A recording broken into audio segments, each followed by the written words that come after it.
मेरे दोस्तों, आपको एक बड़ी खबर बताने वाला हूं। हमास के पास नॉर्थ कोरिया के भी हथियार हैं। चीन के हथियार के बारे में कल बताया था और आज खुद इजराइल ने माना है कि हमास जिन हथियारों का इस्तेमाल कर रहा है उनमें नॉर्थ कोरिया के हथियारों की तादाद भी बहुत ज़्यादा है और उसके सबूत हमारे पास है। अब जो चाइना के लिए कहा वही इसके लिए भी कहा कि हम जांच कर रहे हैं कि हमास का नॉर्थ कोरिया से डायरेक्ट लिंक है या इनडायरेक्ट। दोस्तों, इसका मतलब ये हुआ हमास पूरी तरह से हथियारों से लैस है। यही वजह है कि इजराइल का भरम टूट गया है।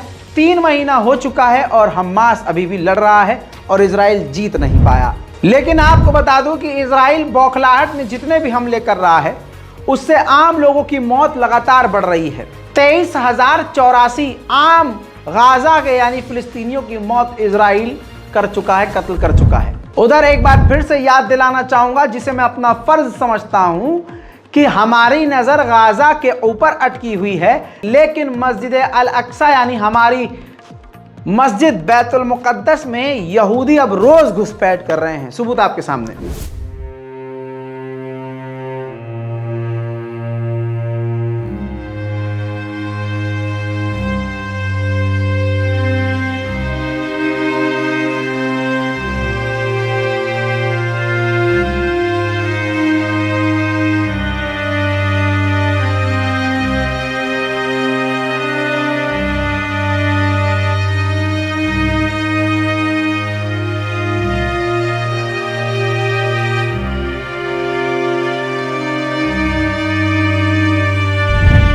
उधर हमास ने एक शख्स की वीडियो जारी की है जो कैदी है और ये इजरायली है और इसने खुद अपने बयान में कहा, वीडियो में कहा कि नेतन्याहू हमारे लिए कुछ नहीं कर रहा है और वो हमें बचाना ही नहीं चाहते।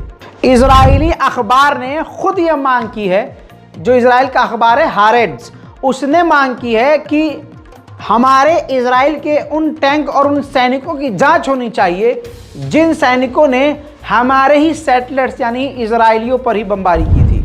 मेरे दोस्तों, लैटिन अमेरिकन एक देश है बोलीविया।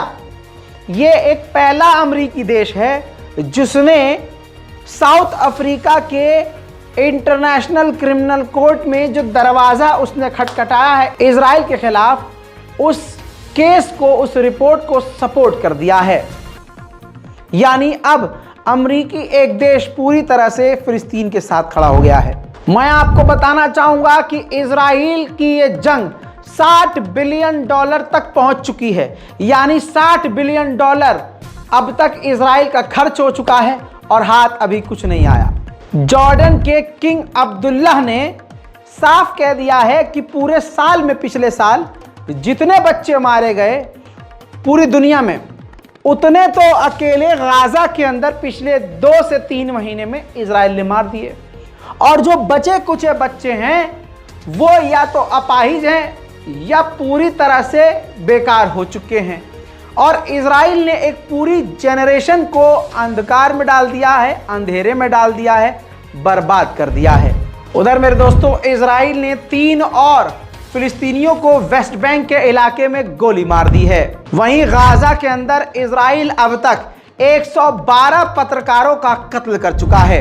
एक बड़ी रिपोर्ट, एक बहुत बड़ी खबर, आपका दिल खुश होगा इंशाल्लाह।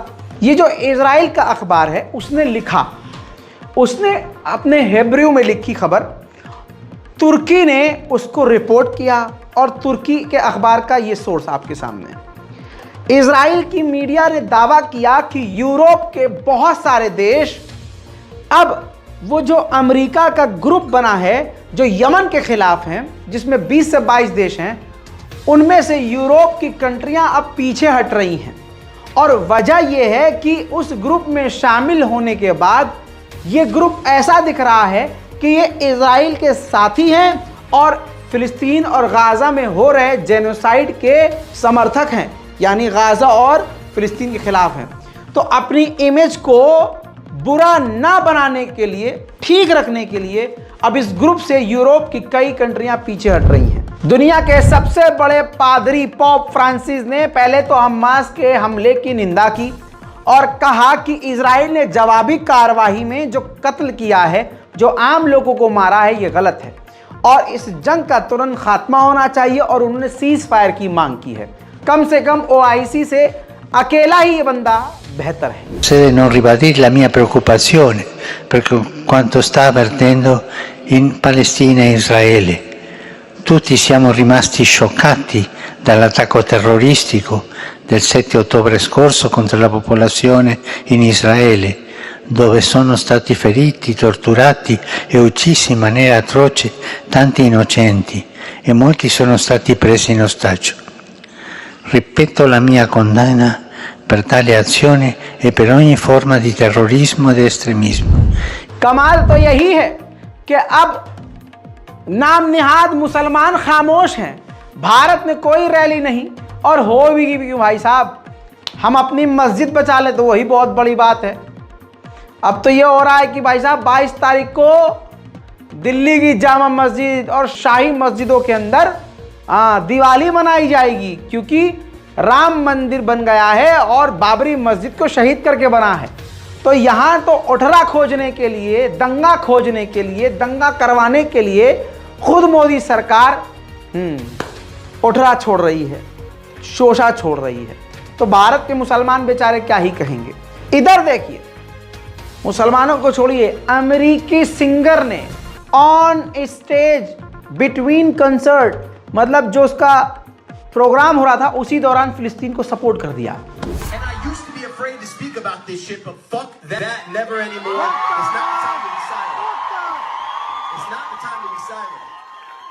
It's time for us to lift our voices. It doesn't matter if it was Palestine, Yemen, Sudan, the Congo, London, America. It doesn't matter. Wherever people suffer, we have to be with them.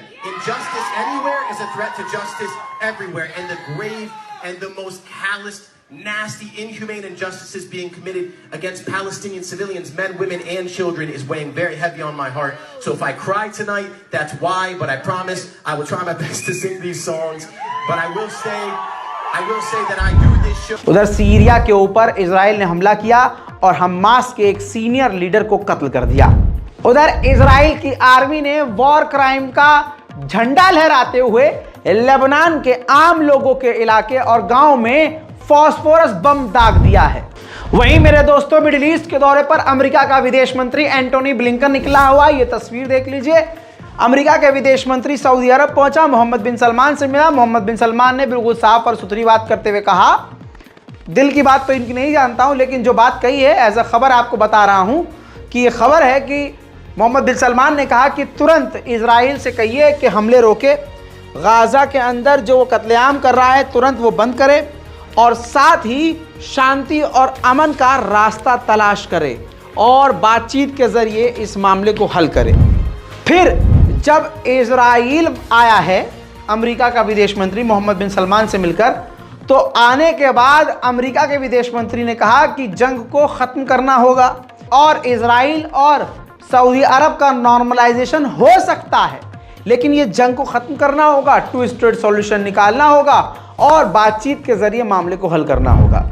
उधर Germany की विदेश मंत्री ने Israel में आकर Israel को लताड़ दिया है। जर्मनी कितना बड़ा इजराइल का साथी आप समझ सकते हैं। तो विदेश मंत्री जो जर्मनी की हैं वो इजराइल आती हैं और कहती हैं मीडिया के सामने कि इजराइल को बंद करना होगा, फिलिस्तीनियों को मारना, यानी आम लोगों को मारना बंद करना होगा, अपने हमलों को कम करना होगा। फिलहाल की इस रिपोर्ट में इतना ही। रिपोर्ट को शेयर ज़रूर कीजिएगा, चैनल को सब्सक्राइब ज़रूर कर लीजिएगा। रज़ाग्राफी हमारा जो यूट्यूब चैनल है सब्सक्राइब कर लीजिए इसको। अगर आप फेसबुक पर देख रहे हैं या किसी और प्लेटफॉर्म पर देख रहे हैं तो यूट्यूब पर जाइए, रज़ाग्राफी लिखिए और हमारे चैनल को सब्सक्राइब कीजिए ताकि आपको सबसे पहले जानकारी मिलती रहे। जय हिंद।